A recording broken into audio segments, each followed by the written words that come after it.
mother's message is now being heard all around the world. Jennifer Venditti sharing chilling photos of her 3-year-old son Channing wading in the water on the same beach where 2-year-old Lane Graves was attacked and killed by an alligator 1 hour later that same day. My goodness. In a Facebook post that has since gone viral, Jennifer Venditti defended the parents of the toddler, saying they shouldn't be blamed for the boy's death. Jennifer joins us now. Good morning to you, Jennifer. Thanks for being with us. Thank you. You wanted to come on the show this morning because you wanted to make sure the message gets across, not to blame the parents, right? That's absolutely correct. Can you expand on that? Yes. When I wrote that post, I was actually in the airport traveling home.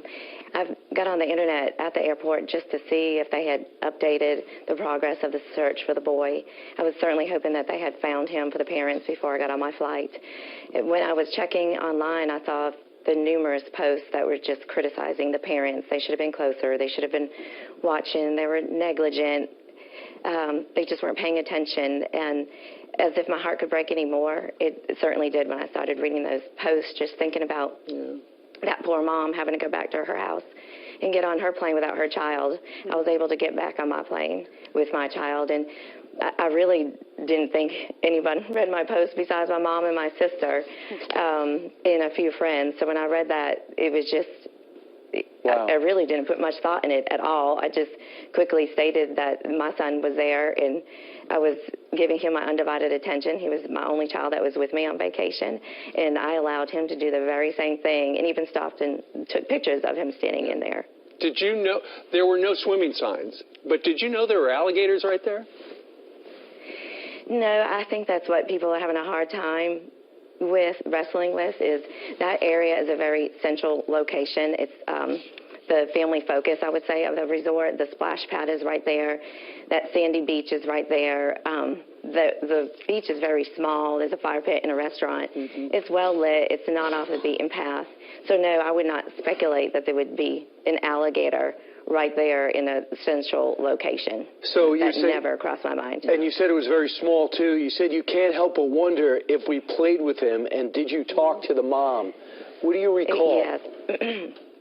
That night, we had actually gone down there because they were doing a family event, and the resort was. They were playing the movie Zootopia, the Grand Floridian. They were playing the movie Zootopia on the beach, and prior to that, they had a few activities, which were roasting marshmallows to make s'mores. So my son and I went down there for dinner. We ate on the beach. I sat at the table on the very end of the beach while he played in the sand. And then we roasted s'mores. And then it was just all families. It was very quaint. All the kids had their long sticks, you know, roasting their marshmallows right there on the beach. And then we were staying to watch Zootopia. Fortunately, by the grace of God, my child actually said he was tired around 8:45 and pointed to the hotel. Oh, thank goodness. And I said, "Are you sure you don't want to watch the movie?" So, yeah, I would assume I had been there since Sunday. I had been at that same location every night, you know, just talking to different moms while our kids were playing on the splash pad right there in the beach and in dining. It's a very quaint area, and like I said, it's the family focus. Jennifer, in reading your post on Facebook, you said, "I can't imagine anyone could sleep knowing that the helicopters are searching for a missing child taken by an alligator." You were all there on vacation. We all remember going to Disney World as kids. Our parents saved their money. They took us on this great vacation. Every parent in that hotel was listening to those helicopters. What were people saying all night? It's not the way you want to spend a vacation in this terrible family. I just feel so bad for them. What were people saying at the hotel the next morning? The next morning, it was very quiet, actually, very somber. The pool, which is usually filled, was not filled.